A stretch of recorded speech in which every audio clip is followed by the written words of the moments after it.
Olá, pessoal. Vamos lá. Hoje a gente vai falar sobre mapeamento de processos, uma técnica e uma abordagem muito importante, né, na área da qualidade, porque ela é a base para qualquer melhoria que a gente vai fazer.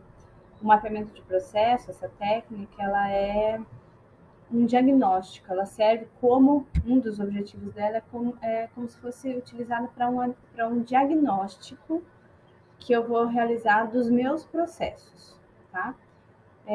E, posteriormente ao diagnóstico, esse mapeamento ele vai servir para criar procedimentos padronizados, né? Para que isso fique comum a todos. Então, para a gente compreender o mapeamento de processos, vamos entender o que é um processo, que não é muita novidade para vocês, mas vale sempre a pena repetir, refrisar sempre que for necessário. Então, o processo é um conjunto de atividades ou funções estruturadas em uma sequência lógica temporal. Essa definição de uma sequência lógica temporal já nos traz a necessidade de algo contínuo, né? Que ocorre numa questão de numa sequência pré-determinada. Pode ser contínuo ou não, né? Mas ele tem uma sequência lógica e segue etapas. Ao longo do tempo, vou executando etapas, certo? Todo processo ele tem um objetivo definido e todo processo é realizado por pessoas ou máquinas. Aí eu coloco uma observação, né? A humanização e a automação aqui, porque está em conjunto. A gente pode ter automação, mas a gente sempre vai ter o lado humano, o olhar humano e a análise crítica importante para aquele processo, né? Que visa, então, transformar recursos de entradas em insumos, agregando valor, que é o principal objetivo, e vai agregar valor através desses recursos de transformações e de outra lógica, né, de um outro critério pré-estabelecido. Ou seja, eu tenho uma metodologia, um passo a passo de um processamento que foi planejado. Então, esse processo teve um planejamento para que esses recursos de transformações acontecessem.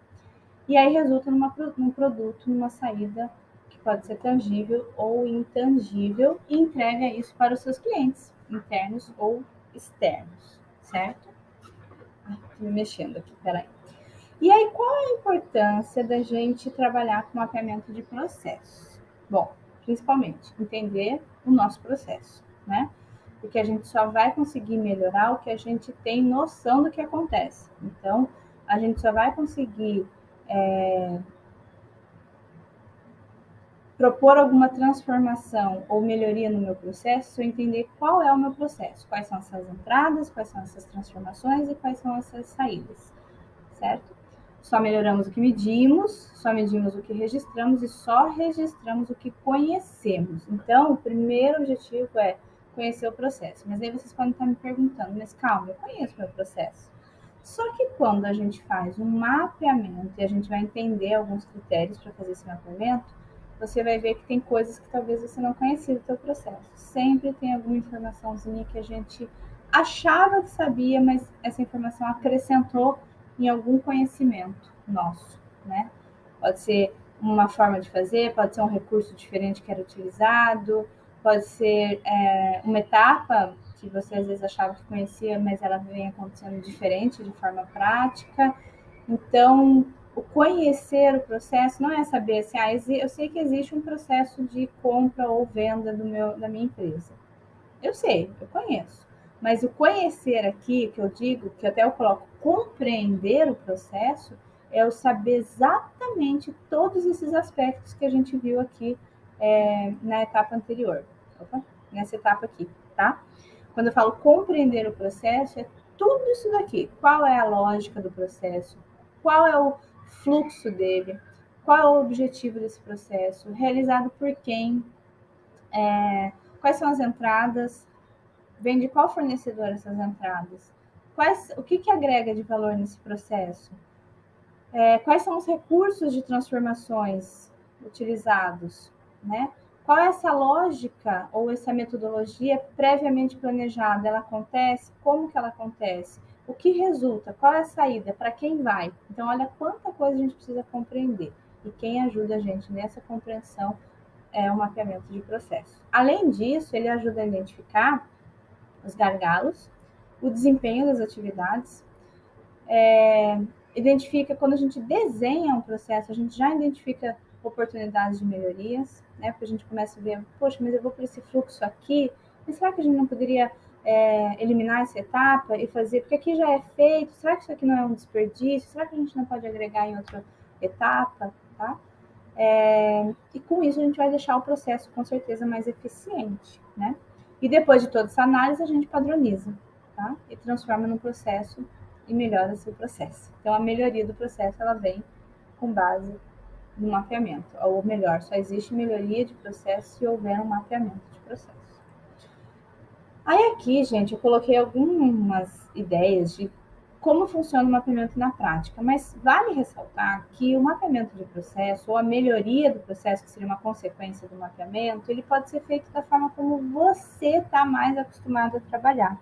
Não existe assim uma regra, a melhoria se faz desta forma. Então aqui eu coloquei as melhores práticas utilizadas nas empresas, mas vale ressaltar que se você tiver uma outra técnica ou outra forma de fazer, é só usar a sua técnica.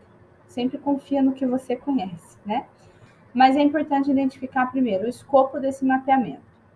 O escopo quer dizer a abrangência, né? Então eu vou mapear todos os processos e etapas de transformação de um determinado produto, né? Se eu estiver falando lá da fabricação de um sanduíche, eu vou mapear desde a compra da matéria-prima até ao armazenamento da matéria-prima, a montagem e a entrega desse sanduíche. Ou eu vou fazer o mapeamento só da montagem. Tem diferença, tá? Então, o escopo é esse limite que eu vou mapear. Eu tenho que conhecer bem o início de onde eu vou mapear e o fim, certo? Sempre começa pelo processo, a etapa mais crítica. Não precisa ser algo tão amplo. Você pode fazer um macro fluxograma para identificar todas as etapas de forma macro, e eu vou mostrar mais para frente o que é isso, e escolher uma delas mais crítica para fazer um mapeamento mais detalhado. Outra coisa, dependendo do tipo de mapeamento que você vai fazer, é muito importante que sensibilize todas as partes envolvidas e mostre para eles que o motivo desse mapeamento não é punição, não é verificar se eles estão trabalhando corretamente, não é uma avaliação no sentido punitivo, e sim uma avaliação para melhoria contínua. E quando a gente fala melhoria contínua, não é nada necessariamente pessoal, a gente está falando em fatos e dados, tá? Levantar dados e informações preliminares a respeito do processo. Quanto mais você tiver histórico e informação desse processo, melhor você vai compreender. Quem e como que a gente vai fazer isso? Quem conhece o processo. Quem conhece o processo? Quem executa o processo. Tá? E quem se beneficia desse processo, quem entrega informação para esse processo, que eu chamei de partes envolvidas. E documentações previamente existentes, porque pode ser que não seja a primeira vez, então esteja sendo feito esse mapeamento. Ou pode ser que ainda não tenha um mapeamento, mas tem muitos registros, tem muitos controles realizados do processo, né? Se fosse na montagem do sanduíche, eu tenho registros de temperatura do forno, eu tenho registros de pesos dos ingredientes utilizados. Então, o que eu tenho de informação? É muito importante também utilizar essas informações previamente. E aí a gente vai para o local de trabalho, a gente vai na verificação in loco, que lá no Lean a gente chama do Gemba. Mas a verificação in loco é observar e transcrever, observar, né, o que acontece de fato na prática, tá? E aqui é legal uma coisa, não vale uma observação assim de um dia de processo. Vale uma observação de dias, horários diferentes, turnos diferentes, né? Em momentos diferentes, em periodizações, porque pode ser que tenha um período mais crítico. Então, quando você observa esse processo em um período mais crítico, você vai identificar as maiores dificuldades, o que de fato acontece. Então, vale a pena fazer essa variabilidade de observações, tá? E aí, transcrever. Lembrando que nessa transcrição, eu vou transcrever o processo real, que acontece na prática. Mas e se nesse momento eu já começo a identificar oportunidades de melhorias? Eu não escrevo nesse mapeamento, mas eu posso ter um documento à parte que eu já vou colocando as oportunidades de melhorias para o processo, tá? Mas o primeiro mapeamento é do que de fato acontece. Então, aí, gente, mais uma vez eu repito, quem mais conhece do processo é quem executa. Então, tenha humildade de sentar do lado da pessoa, conversar com ela, pedir ajuda. Não é nenhuma obrigação, é uma ajuda mesmo, né? A pessoa, dependendo da função dela, ela até não tem a obrigação de te passar, mas não tratar isso de uma forma como se fosse algo assim, me fala o que você faz, sabe? Ou mapeia aí o que você faz. Ou pior ainda, eu vou mapear o que você faz. Tipo, eu vou mapear o que você faz, você vai executar. Calma, eu sei bem o que eu faço. Então, nada melhor que ninguém é eu mapear o que eu faço, tá? Então, essa humildade nesse momento de observação e de coleta de dados faz toda a diferença, porque você coloca as pessoas do seu lado, né? Não há um nível de hierarquia, tá todo mundo trabalhando junto. E até, se possível for, ensina ela a mapear. Faz ela se envolver mais ainda nessa atividade. Ensina ela, se ela não souber, né? Ensina ela a mapear. Porque aí vocês vão estar realmente trabalhando de forma integrada e com mais sucesso. Analisa e revisa o processo, se for o caso, revisa sempre, mesmo que seja a pessoa que executou. Por isso que é importante essas periodicidades, turnos diferentes, porque daí você vai batendo o martelo de que realmente está mapeado do jeito que acontece, outras pessoas vendo, né? Então, daí você finaliza com aquela revisão de que passou por todas as partes ali envolvidas naquilo. E aí, lógico, você pode começar a identificar gargalos, recursos utilizados, as atividades, os métodos, as ferramentas que são utilizadas, o momento que precisa parar para fazer algum tipo de verificação durante o processo, se tem alguma divergência. Então, às vezes, isso leva tempo, tá? Não vai ser um dia que eu vou mapear e falar, tá pronto. Isso vale a pena, é um documento, um processo que está sempre em movimento, tá? E aí propõe melhorias para o processo, se for o caso, se não for o caso de melhorar, pelo menos padroniza o que está sendo feito, e sempre vai manter, padronizar e melhorar constantemente, certo? Muito bem. E aí, como eu falei, ferramentas para mapear processos, aqui são coisas das melhores práticas, mas como eu falei e vou repetir, vale a sua experiência, a sua prática, tá?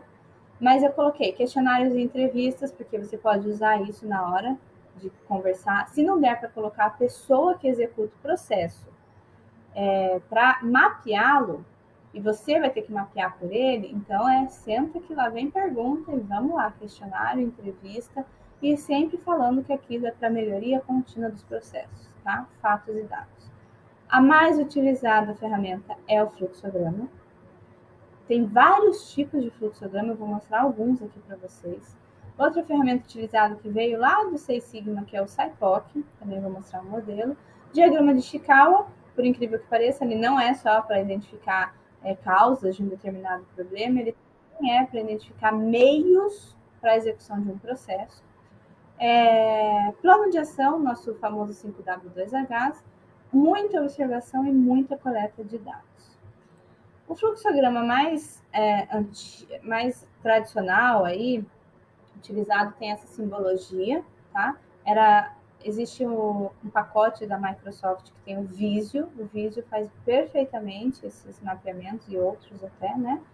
Mas existem vários tipos de fluxogramas. Se a gente for falar no Lean, tem também, eu não trouxe aqui nesses slides, mas depois eu até vou colocar um arquivo em anexo dessa aula, com um exemplo de um mapa fluxo de valor, que vem lá do Lean, tá? Do fluxo de valor do Lean. Infelizmente não coloquei aqui o slide. Mas essa simbologia é o que mais tradicionalmente utilizada, como retângulo operação, um documento é esse retângulo com essa curvinha, um conector é uma bolinha, o limite início e fim, esse limitador aqui em cima, o losango, ponto de decisão, sempre uma pergunta ou uma decisão que tem que ser tomada, e sempre que eu utilizar um ponto de decisão, eu tenho que ter duas saídas, sim, não, ok, passa, não passa, aprova, não aprova, tá? A direção de fluxo, que são os mais utilizados. Os outros a gente utiliza dependendo das necessidades, certo? E também coloquei um exemplo de um funcionamento de cafeteria com SIPOC. O SIPOC é o supplier, fornecedor, S de supplier, I de inputs, entradas, P de process, S de saídas, não, SIPOC, P, desculpa, O de output e C de consumer, né, os clientes, tá? S-I-P-O-C, SIPOC, que aqui estamos falando no português, fornecedor, entrada, processo, saída e cliente. Então, fornecedor, comerciantes de café e alimentos, serviços de manutenção de máquina. O que eu tenho de entrada? Grãos, o tempo de máquina, os trabalhadores. Processo, o café é pedido, pagamento, o café é preparado, o café é servido, o cliente consome e sai com a sua compra.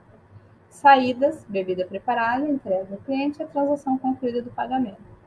E, nesse caso, o cliente, qualquer pessoa que vem tomar um café na cafeteria. Simples, muito simples, mas ele ajuda muito em enxergar quem entrega o que e para quem. Quem entrega, fornecedor, entrega o que para quem, para qual etapa do processo. O que é transformado no processo e o que esse processo tem como saída. Aqui eles não colocaram nesse exemplo, mas a gente podia ter colocado também descartes, né? O pó do café vai para onde esse pó do café? O que eu posso fazer com isso? Isso também pode estar aqui, né? Não só o produto final, mas também esses produtos intermediários, tá? De saída aqui. E para quem vai, que é o mais importante, tá legal? Aí vamos lá, eu trouxe mais uns exemplos. Esse aqui é um mapa fluxo de valor, um macro fluxograma, que também tem requisitos do cliente como entrada, e aqui é toda a forma de enxergar uma empresa. Nesse caso aqui, se eu não me engano, ela era uma empresa de engenharia civil. Tanto a execução da obra, comercial e projeto, entrega. Então veja como é macro, está muito macro, né?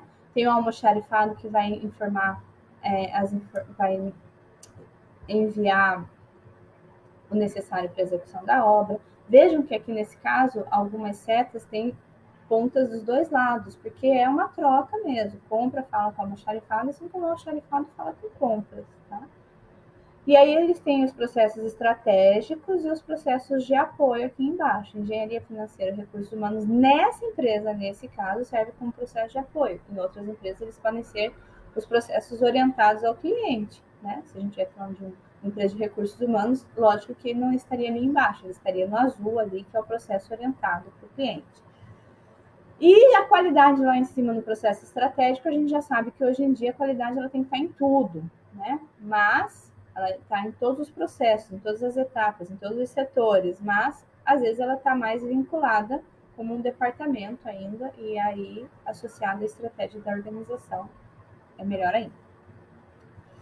Então aqui é algo muito macro, tá? Mas eu enxergo todas as transformações genéricas aí de uma empresa. E aí, a partir disso, eu posso pegar um deles e detalhar, como no próximo slide. Aí pego só compras, e aí eu vou olhar. Tá? Recursos, pessoal, o que sai para onde? A entrada vem da onde? Métodos, indicadores. Veja que isso aqui não está no formato de peixe, mas ele pode ser identificado como as categorias do diagrama de Chicago, né? São os 6 M's, então. Matéria-prima, método, medida, aqui nos indicadores, tá? Recursos humanos, pessoal aqui é mão de obra, né? E sai processo de compras. E aí é uma delícia, porque aí a gente vai entrando no processo e vai desenhando esse processo com mais informações possíveis. Veja, então, se eu fizer isso para cada um desses daqui, eu vou estar com um mapeamento bem feito da empresa toda. Aqui eu trouxe um outro exemplo de um plano de um dia, né? Então, compra, insumos, planejamento, programação, execução, retrabalho. Não, execução, tá correto? Sim, vai para embalagem. Se não tiver correto, retrabalho, executa novamente, está correto sim, embalagem, ordem de vendas, programação e distribuição. Veja que aqui esse fluxograma já está separado por funções, compras, manufatura e vendas, tá? E aqui mais um exemplo do macro, mini e micro, que é aquilo que eu falei do escopo. O que eu quero mapear? Por isso que eu tenho vários. A primeira coisa, eu tenho que identificar o escopo. Eu vou fazer macro, dessa forma, início, programação, execução e controle. Posso começar pelo macro, igual da empresa. Fiz a empresa como um todo ali, de transformação. Né? Comecei ali o mapeamento. Agora, qual setor é mais crítico? Execução? Bora, então, mapear a execução. Tá? Também, tipo de fluxograma linear ou então funcional, né? Transportador, execução e operações, quando eu identifico as funções aqui do lado, ou então como naquele outro exemplo. E aqui eu trouxe o Visage e o Reflow, que são formas de mapear que é o Visage eletronicamente, né? O Visio é da Microsoft e o Visage e o Reflow é da internet, gratuito, que vocês conseguem mapear. Tem uma simbologia um pouquinho diferente, mas ele é bem autoexplicativo. Pode ver que até não é tão diferente. É uma coisinha ou outra que muda da simbologia daquele fluxograma básico que eu mostrei no início. Mas ele é muito prático, ele trabalha com essa questão das piscinas, das raias. As raias seriam esses fluxogramas interfuncionais, né, que eu mostrei aqui. Então, é lógico que eles se basearam, ó, nas piscinas e as raias, né, aqui. Quando eu falo fluxograma funcional, não deixa de ser essas raias aqui da piscina, tá? Então, lógico que isso facilita muito para a gente mapear um processo e até os dois, tanto o Visage quanto o Reflow, eles já, dependendo da quantidade de informação que você coloca aqui nesse mapeamento, ele já traz o teu procedimento descrito, então facilita bastante e é muito fácil de usar.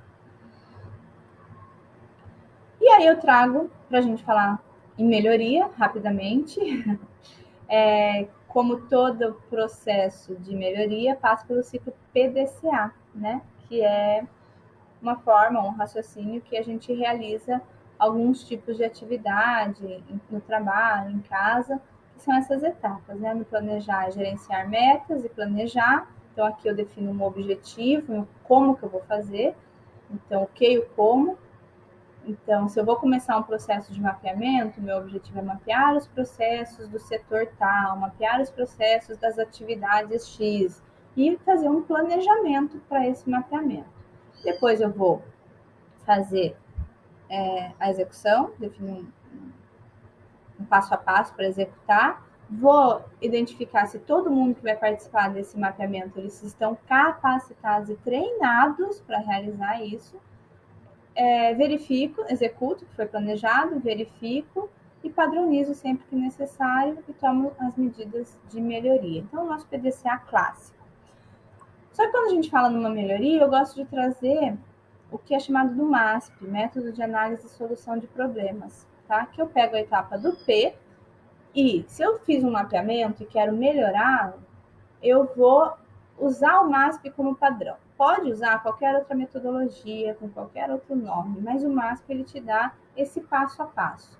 E às vezes tem outras metodologias que trazem nomes diferentes. Então eu trouxe o MASP porque ele é o mais antigo, né? Ele veio do QC Story, que era chamado antigamente do QC Story, que vem lá do controle da qualidade total estabelecido pelo Falcone. Então, quando a gente fala em controle da qualidade total, que é atender todas as expectativas e necessidades dos clientes internos e externos, ele traz essa metodologia do QC Story, na época, era chamado de QC Story, que é o MASP, né? Um método de análise e solução de problemas. Eu uso o PDCA como base, eu identifico o meu problema, eu observo, eu analiso e faço o plano de ação. É só isso que muda. Eu pego o meu planejamento de um PDCA e desdobro ele nessas etapas. Identifico o problema, defini claramente qual é o problema. Então, se eu já mapeei o meu processo, agora eu identifiquei uma oportunidade de melhoria. Então, esse é o meu problema. Aí eu quero melhorar. Então, para melhorar, eu tenho que observar. Então, eu volto na verificação em loco, no Gemba, investigo o histórico, coleto dados. Não é o momento ainda de identificar causa, é só de coletar informação, fazer exames ali. Aí eu faço a análise, aqui sim eu começo a analisar as possíveis causas, identifico e priorizo uma causa fundamental, e aí, trabalhando nessa causa, eu determino um plano de ação, eu realizo um planejamento. Depois segue as etapas do PDCA. Tomo a ação, verifico. Meu bloqueio, ou seja, aquele problema que eu tinha identificado lá na etapa 1, ele foi resolvido? Foi efetivo? Se sim, vamos padronizar a nossa melhoria realizada e conclui. O MASP acabou, mas o PDCA continua girando. Só que agora a gente pode girar o PDCA e ele vai virar SDCA. O S é do Standard, porque agora ele está padronizado, tá? Se não for efetivo, o problema não foi resolvido ainda, eu retorno ou no problema ou na observação, depende da situação, tá? Então, eu posso voltar lá no número 2, na etapa 2. Observa. Minha observação não foi suficiente. Vamos observar mais? Não, eu já tenho dado o suficiente. Vamos direto para uma análise de causa novamente? Vamos fazer análise de causa novamente. Então, aqui eu posso voltar ou para o 1, ou para o 2, ou para o 3, vai depender de cada situação, tá? E aí, gira tudo de novo. Plano de ação, verificação, bloqueio foi efetivo, padronizo. O MASP acabou e o PDCA vai se tornar o meu SDCA, padrão, standard, padrão, e o DCA normal, tá? Quando eu resolver fazer uma melhoria novamente, eu vou planejar novamente. PDCA retoma e o MASP dentro do PDCA retoma mais uma vez. É isso. Nesse próximo slide, ficou meio pequenininho, mas esse material é do livro da Cristina Verkman, Métodos de PDCA e DMAIC e suas ferramentas analíticas, e ele traz, acho muito bom, porque ele traz as 7 ferramentas da qualidade, as básicas do Ishikawa, 7 ferramentas do planejamento, que a gente pode chamar também das gerenciais, algumas outras ferramentas de estatística e a árvore de falhas, ou análise de falhas. Então, tá vendo que são várias ferramentas, e aí ela tem uma legenda de ferramentas efetivas ou muito efetivas, e também se é inicial, intermediário ou avançado, para cada etapa de melhoria, ou do PDCA, ou do SDCA, ou do nosso MASP. Gente, com tudo isso que eu falei, com todas essas ferramentas, dá para fazer mapeamento de processo, melhoria de processo, que vai dar tudo certo, tá bom? Até a próxima.